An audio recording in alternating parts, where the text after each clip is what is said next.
সালামু আলাইকুম সবাইকে। 2026 সালের ফেব্রুয়ারি পারস্য উপসাগরের আকাশে যখন বারুদের গন্ধ আর ইসরায়েল আমেরিকার মিসাইল বৃষ্টির শব্দ, তখন তেহরান তাকিয়েছিল মস্কো আর বেইজিংয়ের দিকে। গত এক দশকে যে রেজিস্ট্যান্স ব্লক বা অক্ষশক্তির গল্প আমরা শুনেছি, যেখানে রাশিয়া, চীন এবং ইরান মিলে আমেরিকান আধিপত্যকে চূর্ণ করার অঙ্গীকার করেছিল, সেই বন্ধুত্বের পরীক্ষা শুরু হলো আজ। কিন্তু আশ্চর্যের বিষয় হলো, যখন ইরানের সার্বভৌমত্ব সরাসরি আক্রান্ত, তখন তার এই দুই পরম বন্ধু সরাসরি যুদ্ধে না নেমে কেবল কূটনৈতিক আলোচনার টেবিল এবং নিন্দা প্রস্তাবে সীমাবদ্ধ থাকলো। কেন পুতিন বা শি জিনপিং তাদের সামরিক শক্তি নিয়ে ইরানের পাশে দাঁড়ালেন না? আজ আমরা বিশ্লেষণ করব রাশিয়া, চীন, ইরানের ঐতিহাসিক সম্পর্কের সেই জটিল সমীকরণ যা যুদ্ধের ময়দানে এসে থমকে গেছে, এবং কেন এই বহুমুখী বা মাল্টিপোলার বিশ্বে বাংলাদেশের মতো দেশগুলোর জন্য একক কোনো শক্তির ওপর নির্ভর না করে পররাষ্ট্রনীতিতে বৈচিত্র্য আনা এখন অস্তিত্বের লড়াই। ইরানের সাথে রাশিয়া ও চীনের সম্পর্ক কেবল গত কয়েক বছরের নয়, বরং এটি দশকের পর দশক ধরে গড়ে ওঠা এক স্বার্থের সমীকরণ। রাশিয়ার কাছে ইরান ছিল ইউক্রেন যুদ্ধের অন্যতম বড় অস্ত্র সরবরাহকারী।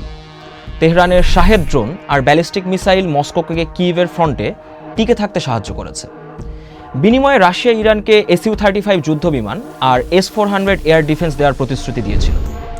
অন্যদিকে চীনের কাছে ইরান হলো তার বেল্ট অ্যান্ড রোড ইনিশিয়েটিভের গুরুত্বপূর্ণ গেটওয়ে এবং সস্তা জ্বালানির প্রধান উৎস।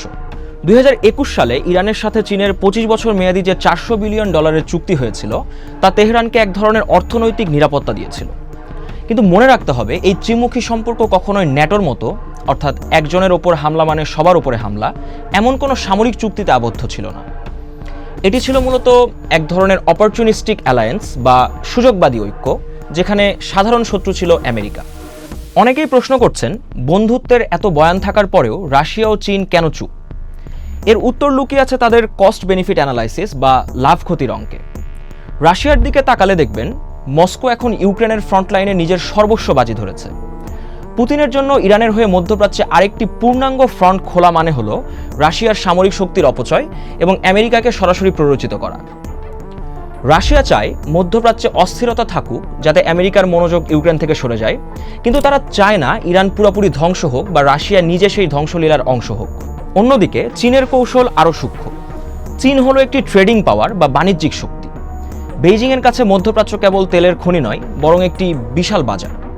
যদি চীন সরাসরি ইরানের পক্ষে যুদ্ধে জড়াতো, তবে সৌদি আরব এবং সংযুক্ত আরব আমিরাতের মতো বড় বিনিয়োগকারী মিত্রদের সাথে তাদের সম্পর্কের ভারসাম্য নষ্ট হতো। চীন জানে, আমেরিকা যখন মধ্যপ্রাচ্যের যুদ্ধে জড়িয়ে নিজেকে ক্লান্ত করবে, তখন বেইজিং বিনা রক্তপাতে দক্ষিণ চীন সাগরে বা গ্লোবাল সাপ্লাই চেইনে নিজের আধিপত্য বাড়াতে পারবে। অর্থাৎ রাশিয়া ও চীনের এই কৌশলগত নীরবতা আসলে ইরানের প্রতি বিশ্বাসঘাতকতা নয়, বরং তাদের নিজেদের জাতীয় স্বার্থকে সবার উপরে রাখার এক চরম বাস্তববাদী বা রিয়েলিস্ট পলিসি। অনেকেই আশঙ্কা করছেন, এটি কি তৃতীয় বিশ্বযুদ্ধের শুরু? কিন্তু ভূরাজনৈতিক প্রেক্ষাপটে এটি একটি কন্টেইনড রিজিওনাল কনফ্লিক্ট বা নিয়ন্ত্রিত আঞ্চলিক সংঘাত।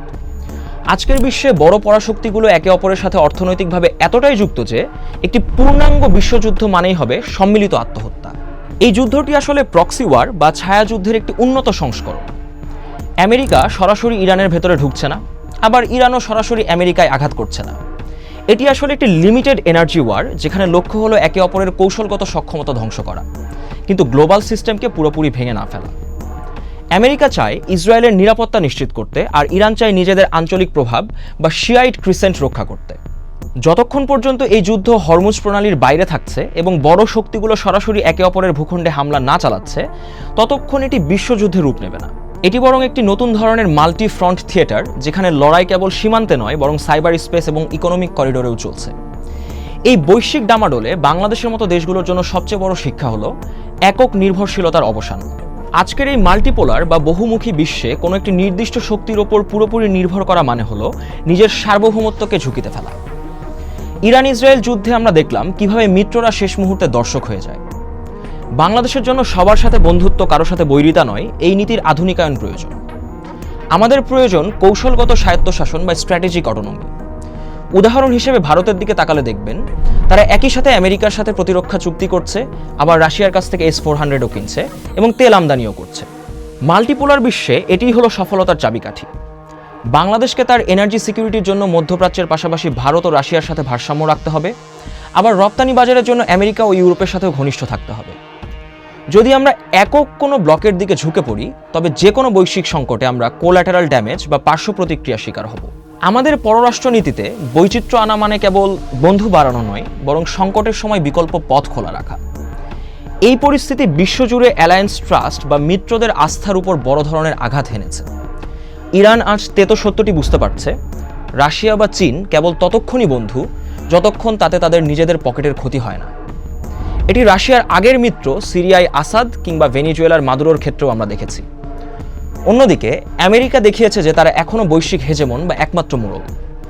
যদিও অনেকে বলছেন আমেরিকা দুর্বল হচ্ছে, কিন্তু ইরান ইসরায়েল যুদ্ধে আমেরিকার সরাসরি হস্তক্ষেপ এবং রাশিয়া চীনকে নীরব রাখতে বাধ্য করা প্রমাণ করে যে সামরিক ও গোয়েন্দা শক্তিতে ওয়াশিংটন এখনও অপ্রতিরোধ্য।